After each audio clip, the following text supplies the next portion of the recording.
Hi, I'm Stephanie Walkup, and I wanted to talk to you on your career day about forensic structural engineering. So first, we're just going to define what a forensic structural engineer is and kind of the background as to how to get to this career. I started with a bachelor's of science and a master's of science in civil engineering at Lehigh University, back when Lehigh was the engineers. And I went to work and became a licensed professional engineer in Pennsylvania, New Jersey, and New York. So you are a licensed professional in this field. I then went to work for Wisjani Elsner Associates, and that is a company who is specifically involved in investigative and forensic engineering. They do not do any new design work. So that's what we're going to focus this conversation on, is that forensic engineering piece of my career. So in that role, I did forensic engineering. I also did repair and renovation of structures, as well as historic preservation. But again, we're going to focus in here on the forensic engineering piece. I took a break. I was a senior lecturer at Widener University. I really enjoyed teaching after that. So I then left industry, WJE, and sought out my doctorate degree at Villanova University, and was lucky enough to obtain an assistant teaching professor role there. So I'm at Villanova right now as a faculty member, but again, I'm going to focus in on my time when I was actually in the industry. All right, so just a couple projects to get us started off. This is repair and retrofit as well as forensics. One of my first jobs working for WJE was on the Times Square scaffold collapse investigation. This was a aluminum scaffolding that was being used to construct the Condé Nast building, otherwise known as 4 Times Square. And it collapsed during morning rush hour in New York City and caused a debris field all over the Times Square area. So we'll take a look at that as we go through the presentation today. I've also done some seismic reinforcement and retrofit of the Alcatraz cell house out in San Francisco. So that's just one of the examples of a repair project. And this is bringing it up to a point where it's safe for current seismic loads. So what's a forensic structural engineer? First, let's define the different terms. So forensics is the application of scientific knowledge to legal problems, specifically scientific analysis of physical evidence. So we will be out in the site analyzing material and other information. We'll get into that in a little bit. A structure is something that's constructed. A lot of times what I worked on were buildings, but it could be a bridge or some other structure. We'll see some other unique ones like the scaffolding. But it is something arranged in a definite pattern of organization. An engineer has designed a structure. And in forensics, that structure has failed in some manner. So engineering is the branch of science and technology concerned with design, building and use of maybe engines, machines, and structures. Again, we're going to focus in on this career day in terms of structures. So a typical day in the life of a forensic engineer, I would say there probably isn't one. In forensic engineering, you can be out in the field doing site work. You can be doing laboratory or field testing. You may be doing calculations, structural calculations, and structural modeling with software programs. And you also can be writing reports and doing research and document and literature review. So I'll take you through all 4 of those different daily tasks. So we'll start out with site work, and I'm going to bring you back to the 4 Times Square scaffold collapse. And one of the things we do when we get out to the site is actually determine whether the structure was built as the engineer intended. An engineer has designed this structure, and again, for some reason it has failed. And so we'll document and review the field measurements. We'll document and review different pieces that were used to construct the scaffold. And that became very important in this scaffold investigation because some of the diagonal bracing between the different bays of the scaffolding was missing. And so this actually caused the scaffold, I can change my pen color here. This actually caused the scaffold to fall and bend in on itself. This is a buckling failure of the aluminum columns that held up the scaffold. So another detail that led to a construction failure was at the Hyatt Regency in Missouri, and the Hyatt Regency walkway collapsed, and it collapsed. I'll show you a picture of it in a minute, because the connection detail was originally designed to hang the walkways as shown in the top image, but due to some fabrication issues, the steel fabricator changed the connection. And when the steel fabricator changed the connection, it changed the amount of force that was on this connection at the nut, and that caused the scaffold to fail. So it was a very catastrophic failure with many lives lost. And again, it came down to a simple detailing. And I like to think about this as having a rope maybe hanging down from a ceiling. And if you're hanging on the rope right here with your hand, right, and we have another person hanging on the rope down here with their hand, if they let go of the rope and they grab onto, say, your foot, now you at that location have to hold your weight and the weight of the person below. And this connection right here was not designed to do that. Some other site work that we'll do is looking at partial collapses. So this is the Tropicana parking garage down in Atlantic City. And during construction, a piece, a section really of this parking garage collapsed. So we see the section right here that collapsed. You can see the different levels stacked on top of each other. So we'll take a look at, again, construction, whether it was constructed properly. In this case, we also looked at whether the concrete was up to its sufficient strength to remove some shoring that was holding the concrete in place while it hardened, or what we call cured. Another thing that we'll look at with structures are what loads were on them at the time that they failed. So this was a driving range in Edgewater, New Jersey. It was called Edgewater Golf. You can see people teeing off right here, and it was enclosed by a steel pole netting system as shown in the right image. And the steel poles failed during a storm event. When we went out to the site, we could see what looked like snow all over the ground. And there was, again, a storm event the night before that caused this failure. But what we realized when we walked around a corner of the building where the net was actually shaded and the snow, or really what it was ice, had not melted, we could see that ice accumulated on the net. And that made the net more solid, almost like the sail of a sailboat. And the question is, did the engineer design for that load? And do the design codes and provisions tell the engineer they should design for that load? In other words, was the engineer negligent by not designing for that load? Or it's not really a load that we usually consider as engineers, and it's just an act of Mother Nature that it collapsed. We'll also look at loads, again, that are on the structure and whether they cause the failure. We see here a building that collapsed during the Northridge, California earthquake. And we also, if I can link to this for some reason, we also can see a structure that has not collapsed. Just see if we can, there we go. During an earthquake in Japan, it did not collapse, but rather swayed back and forth. And so what allows one structure to sway back and forth and stand up where the other structure collapses during a seismic event?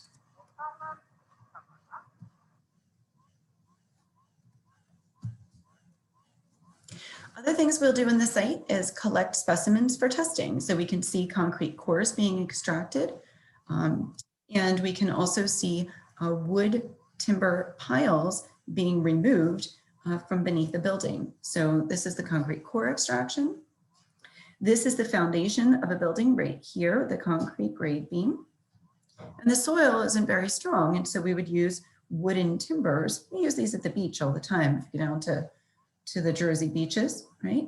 And these timbers had decayed, and so these were removed and new timbers were put in. So we remove these timbers to figure out, why did they decay? Other testing we can do is actually done in the field.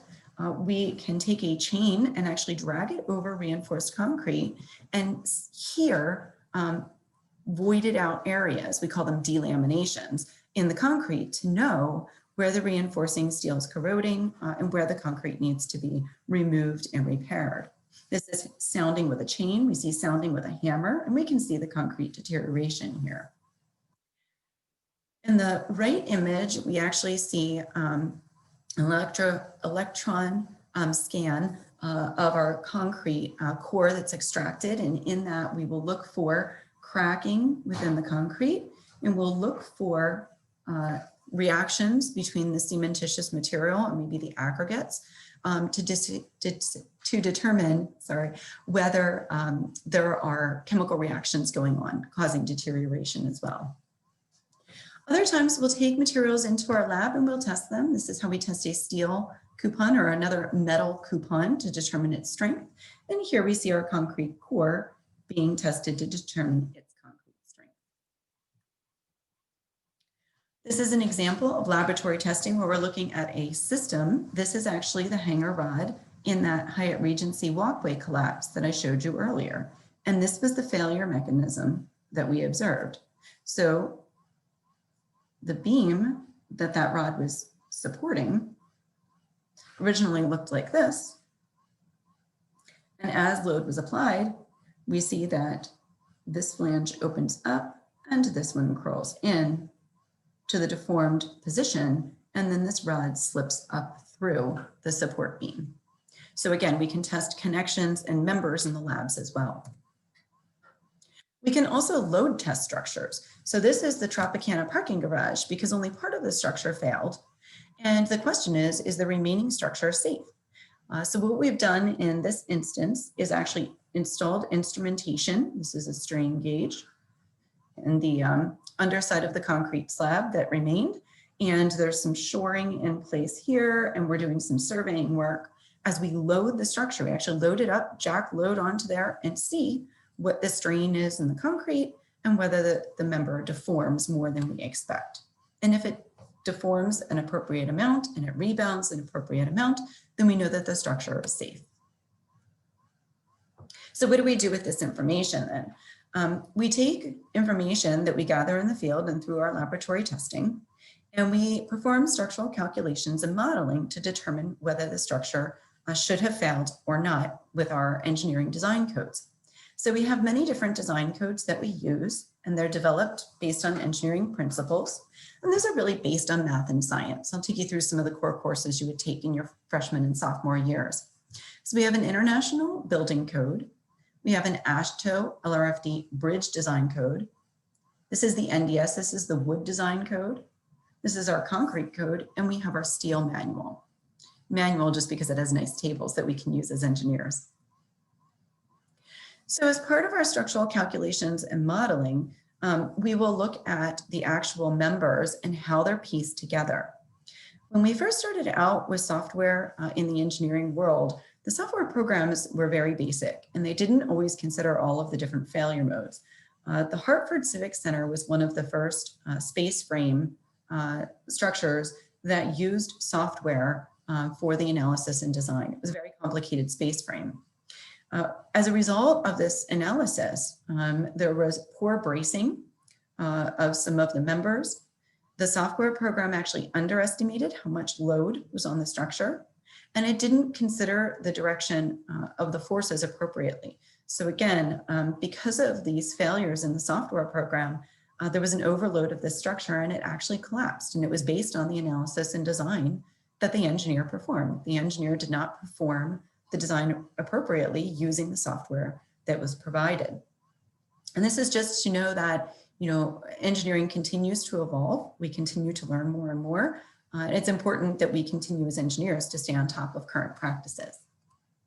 Nowadays, structural modeling has come a long way, and we can use these software programs to model very complicated structures and simple structures. So for the Tropicana parking garage, one of the ways that we used this software was to determine where we should actually do our load tests.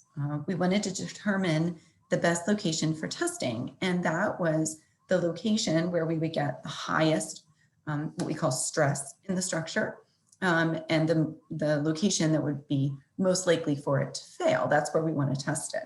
So we see, again, some modeling of the different pieces that remained in the structure and different stresses associated with them. We also used our structural calculations and modeling software to analyze those steel poles that held up the netting system for Edgewater Golf. Our hand calculations gave us certain values for bending moment and shear forces. And we see that the original design of the steel poles by another engineering firm actually produced much lower loads than what we found for both the 90-foot pole and the 130-foot pole. So the engineer did not actually calculate the forces properly on these steel poles as they should have. And this had to do with some changes in construction and also some material deficiencies. We can see, so those are the hand calculations in the table. We can also see the software analysis that shows high stresses about a third of the way down from the top of the pole and down at the base of the pole. And if you remember the pole in the picture, when it failed, it actually bent over at the top.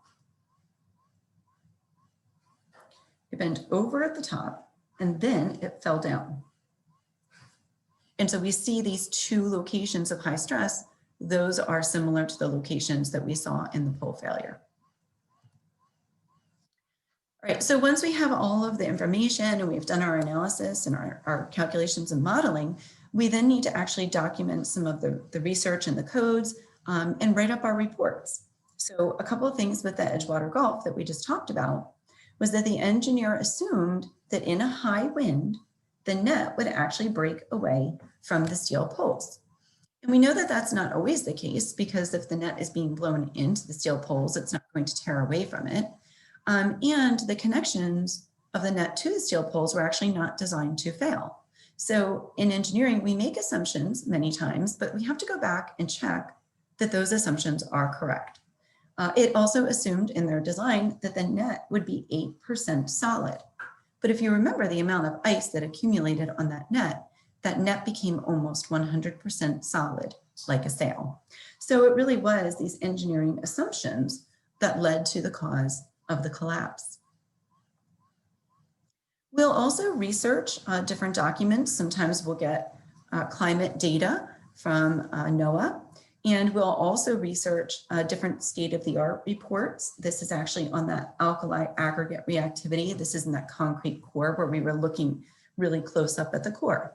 So there's many engineering documents that we can refer to so that we understand how a structure should be designed, and what materials should be used, and what loads were on the structure when it failed. From there, we create our engineering reports, and our cases sometimes will settle out of court, but sometimes the different parties will disagree as to why the failure occurred, in which case engineers will serve as experts in court. We will give depositions, we will sit in mediations, and if it comes to it, we will give testimony in a court of law. So just to recap forensic structural engineering, for education in forensic engineering anyway, you really need a bachelor's of science and a master's of science. I also worked with engineers who did have their doctorate, although that's not required. You also need engineering experience. And again, that engineering judgment is really important, as we saw in the driving range pole failures. We also require continuing education. There are continuing education requirements for professional engineers yearly, and it's really important that we do stay up to date on new design provisions and also on new loads. Seismic loads are changing all the time as we learn about seismic forces and earthquakes. So what would this look like if you entered engineering, structural or civil engineering?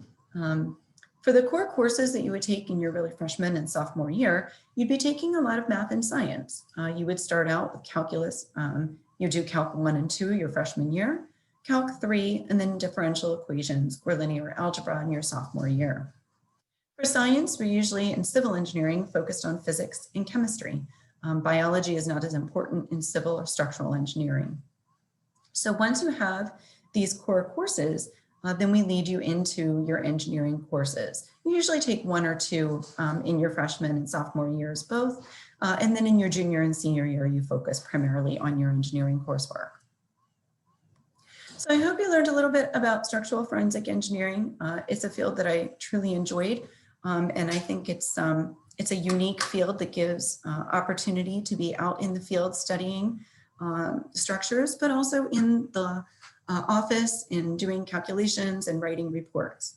It is important that you be able to communicate well with people. A lot of times we're trying to solve problems. We're trying to make sure that we stabilize structures that have failed in some way to protect the life and safety of the public. And we really also share what we learn from these failures so that we can improve the engineering industry and make our structures safer in the future.